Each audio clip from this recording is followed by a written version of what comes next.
I'm Cristina Mendonsa. And I'm Jennifer Smith. Coming up next here on News 10 at 5, the brother of a Fairfield man is one of 2 American soldiers now being held hostage in Iraq. For the first time in department history, Merced has lost an officer in the line of duty.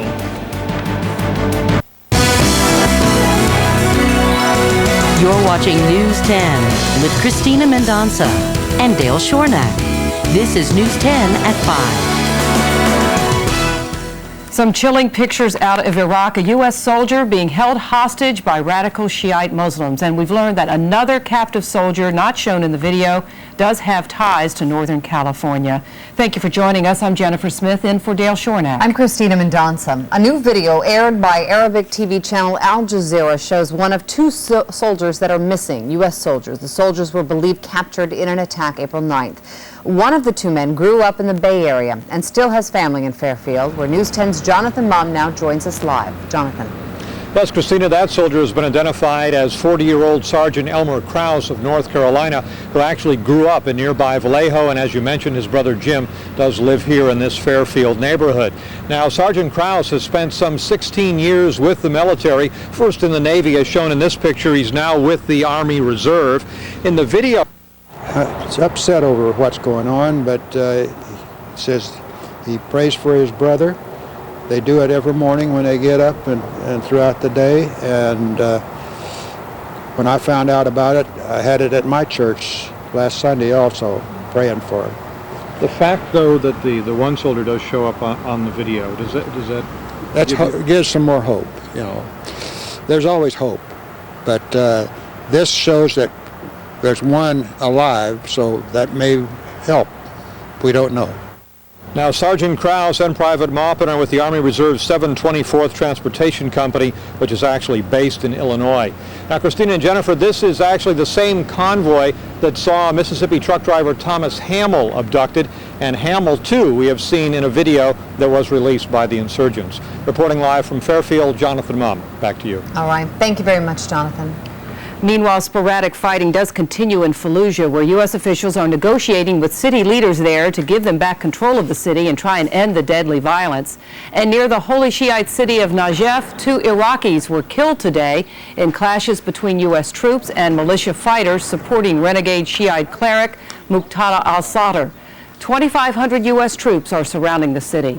In Washington, D.C. today, President Bush met with British Prime Minister Tony Blair. The 2 leaders pledged to stand firm on their commitments to Iraq. Throughout the last century, the United Kingdom and the United States have stood together when liberty was assaulted and free people were tested. And now in this century, our nations see clearly the dangers of our time, and we share a determination to meet them.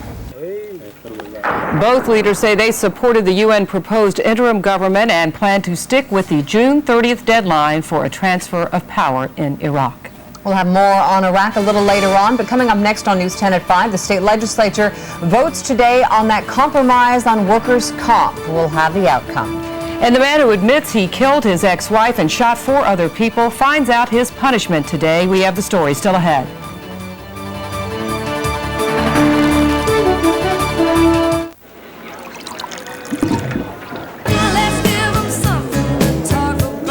And root out fraud and waste in the system. This is a huge, huge win for California. If the gun hadn't been to our head, it's not just a time gun, it's an issue gun, that we would have probably held out longer for some kind of rate reduction. California businesses pay the highest workers' comp insurance premiums in the nation, while workers get some of the lowest benefits. Backers say this bipartisan reform plan should improve that situation. Governor Schwarzenegger is expected to sign the bill Monday in Long Beach. It will take effect immediately, but it's still unclear when businesses will begin to see any rate relief and how much they will save. Jen. All right, thank you, Marcy. Well, the Central Valley community of Merced is mourning the loss of one of its police officers who was shot and killed in the line of duty. And now police all over the state are on the lookout for a suspect. Reporter Eric Rasmussen has the latest for us. Working on an anonymous tip, SWAT teams moved in on this apartment complex in Merced with guns drawn. Despite using a stun grenade, police didn't find their man. Meanwhile, resident Kelly Eaton's 2 kids were stuck inside as officers searched unit by unit. I told them, don't go in there with your guns drawn on my kids. That's really scare them. But I mean, I guess they have to do what they have to do. Authorities are looking for 21-year-old Tao Rivera, the man suspected of shooting and killing Merced police officer Stephen Gray. He was a good guy. He was a good officer. He was a good person. Tony Blair see eye to eye on their policy on Iraq. Trying to catch the suspect in this thing, that a lot of officers really haven't had the chance to really let the full impact hit them. Gray leaves behind a wife and 3 children. He was a 7-year veteran of the force and is the first Merced officer killed in the line of duty. In Merced, Eric Rasmussen, News 10. And in San Francisco today, memorial services for another Northern California police officer who was killed in the line of duty last weekend. San Francisco officer Isaac Espinoza was shot and killed Saturday night, his partner wounded, when they tried to question a suspect. Officer Espinoza was 29 years old. As you can see, hundreds turned out for this morning's funeral services at St. Mary's Cathedral, and among the mourners, police from all over California. 21-year-old David Hill has been charged in the shooting. He has pleaded innocent in the case. Nearly 2 years after shooting and killing his ex-wife and injuring 4 others, a North Highlands man learned today he will spend the rest of his life behind bars. 34-year-old Daryl Prindle admitted to shooting his ex-wife Angela, 2 of their young children, and Angela's sister and her boyfriend, in June of 2002. He was convicted this past February after claiming he was insane at the time of the shootings. Today he was sentenced to the equivalent of 6 life terms plus 22 years. Angela Prindle's children and other family members were in the courtroom today as the sentence was read. I think he's getting what he deserves. He created a lot of heartache for our family. I miss my mom and I want to see her, and I hope my dad never gets out of jail because what he did to my family. The 4 victims who survived the shooting have since physically recovered from their injuries. And back to the war in Iraq, news of war casualties are hitting close to home. An Army surgeon from Stockton was buried today, a month after being killed in a rocket attack in Fallujah. News 10's George Warren was there as the friends, family, and a 6-year-old son said goodbye. 6-year-old Connor Taylor didn't get to see his father very often. The boy lives with his mom in Irvine. His dad was on his 2nd tour of duty in Iraq. And that's where Major Mark Taylor, an Army surgeon, died on March 20th. He was standing outside of the actual medical building that we worked in, and he and several soldiers were standing outside, and we came under a rocket attack, and one of the rockets happened to land about 10 or 15 feet away from where a large group of them were standing, and we weren't able to save them. We share our hopes and our fears with one another. Mark Taylor fulfilled his military commitment and could have left the service for a big paycheck in private practice. But his father says he stayed because he liked taking care of soldiers. I talked to him about being an Army doctor, and he told me that, Dad, he says, I can't think of a finer calling than taking care of our troops. And I thought that said it all. Major Taylor received the Bronze Star, the Purple Heart, and a posthumous promotion to Lieutenant Colonel. Taylor was a soldier in the 82nd Airborne Division, a paratrooper, and a doctor who died in the same operating room where he worked. He was a patriot, he was a fine man, a great doctor, great surgeon, and we're devastated. Mark Taylor was to return to the U.S. in just a few days. He'd accepted an Army fellowship at UC Irvine so he could be close to his son. In Lodi, George Warren, News 10. Colonel Taylor's surgical unit lives by a simple motto: it brings good medicine to bad places. Sad loss. Still to come, continuation school is often the last chance for kids before dropping out of high school. And we will show you how one continuation school has become a state model for education. And this weekend is the Placer County Strawberry Festival at the Fairgrounds in Roseville. I'll have the forecast for a terrific weekend just ahead. Don't miss John Hyatt at John Esquaga's Nugget April 16th and 17th. Time to shift in a weekend. Diego. John? An AIDS scare has now... from D-Box. The playoffs begin on News 10. Kings versus the Mavs Sunday at noon on News 10, followed by News 10 Special Edition. Grandma's brought home. A lot of movement within the family, a lot of challenges in their with their parents, sometimes drugs, sometimes the usual issues that you hear about on the news. With only 285 kids on campus, teachers get to know each student. Classes are small, standards are high. We let them know when they come in what they need to do to be successful. We have on our boards when they come in what the standards are, what the state standards we're working on today. Many meet the challenge. Brooke shows off her students' poems. 4 of them won a state writing contest. First place winner won $100, second place $75, third place was $50, fourth place was $25, and they also received an award. Pacific High School provides more than just instruction in English, math, history, and science. Students here learn how to get jobs. So remember we did a game? What was the name of the game? Students are taught how to fill out job applications and do interviews. Those with good class attendance get help finding jobs and keeping them. Oh, it's a tremendous change. They feel grown-up adults. Brooks says she has proof the program works. There's nothing more rewarding than to go out in the community and see some of your students that are highly successful. She knows she's put more students on the right path. In North Highlands, Karen Massey, News 10. And Carol Brooks will travel to San Diego next week to accept the Model School Award for Pacific High School. California has 520 continuation schools, and 20 others will be joining Pacific in being honored. Congratulations. Another school celebrated success this morning with a cookout and rally. You to turn this way. You're going to be on the news tonight. Smile for Scott Waters. I had the honor of joining the students and faculty at Del Campo High School as they celebrated unprecedented success in raising their API scores. The students improved the scores by 46%, one of the highest increases in the area. Teachers cooked up some hot dogs and hamburgers. Quad 106 came out there with a local band, and students got a relaxing lunch hour to reflect on their success. And that's my alma mater as well, so congratulations to all of them. I was going to say, it must have brought back some old memories for you. I saw some teachers, and yeah, it was fun. Very good. Congratulations. Good job.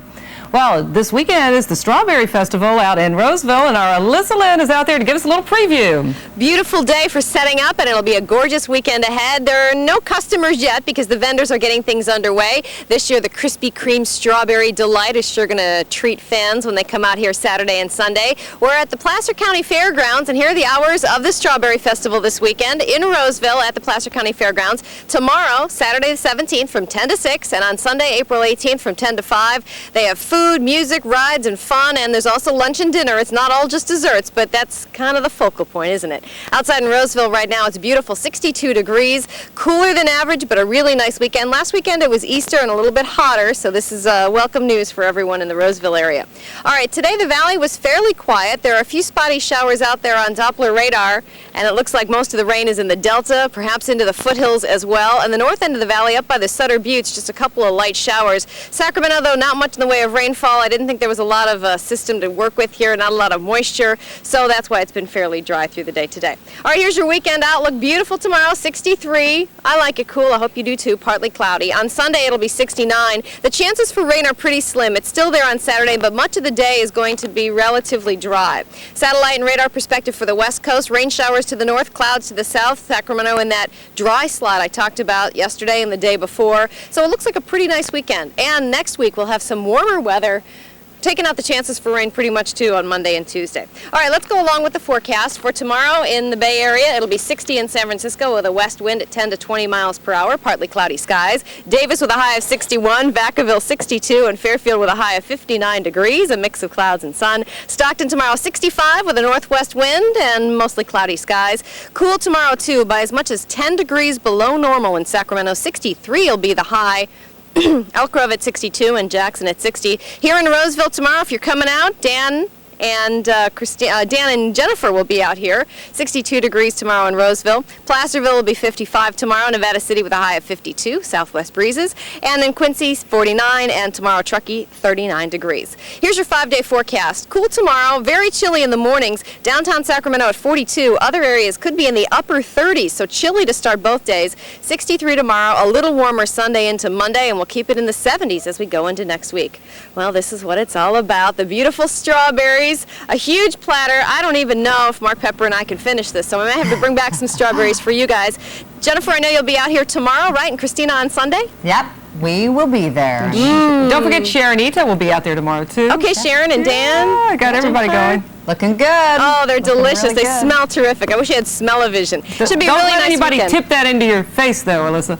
It's heavy. Oh, there's no one out here to do it. Good, that's good. Thanks, See ya. Alyssa. Well, we often hear from people that the news is so bad all the time. Well, we'd invite you to watch more of News 10. We do report the difficult stories, but we also look for the good things happening in our community. Here's some of this week's good news you might have missed. A quick-thinking teenage girl and her dad helped police catch an online stalker. Police say the man tried to get to Sean Gallagher's daughter through a Yahoo member service. When the suspect showed up to meet the girl, police officers were waiting for him. The Sacramento Animal Shelter unveiled some upgrades to help keep the animals more comfortable. New paint, a new watering system, and a new computer program that will help match prospective owners to the perfect pet. Barry Bonds smacked number 660 and 661 this week, tying then surpassing his godfather Willie Mays' home run record. Almost as amazing, Larry Ellison of Fairfield caught both balls while paddling his raft in McCovey Cove. I'm listening to the radio. I can see the scoreboard.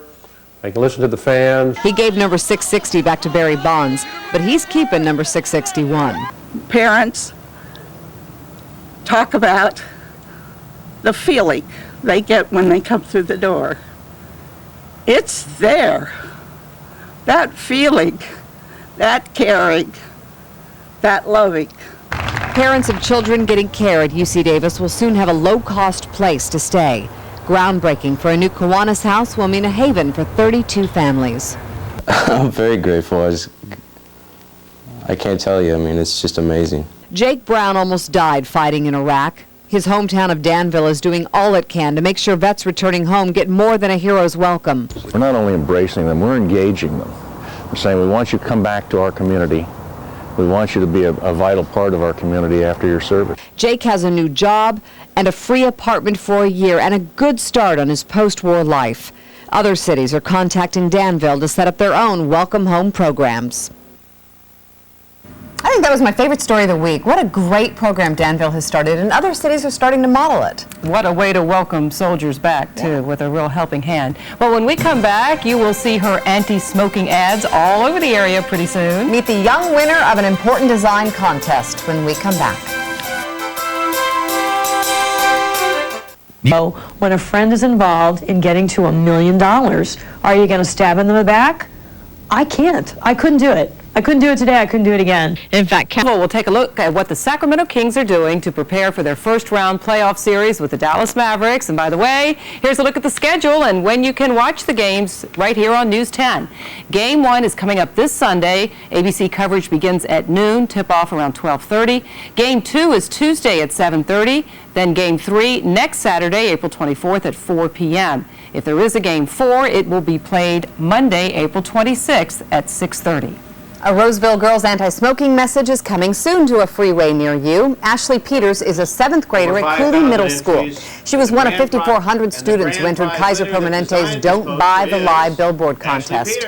During a surprise and morning announcements today, Ashley learned her billboard design is the grand prize winner. It depicts a smoldering cigarette and asks, "What are you smoking?" The answer is 4,000 chemicals. It will be displayed on 28 billboards in the greater Sacramento area. And besides a little bit of fame, Ashley also receives a $1,000 U.S. savings bond, which will come in handy. I think she was a little surprised by all the attention. I know. It's just kind of subdued. A beautiful and talented redhead there. Yes. Way to go, Ashley. Thank you so much for joining us here for News 10 at 5. World News Tonight is up next, and we will see you again for News 10 at 6. Dana Howard. And I'm Alicia Malaby. Next on News 10 at 6.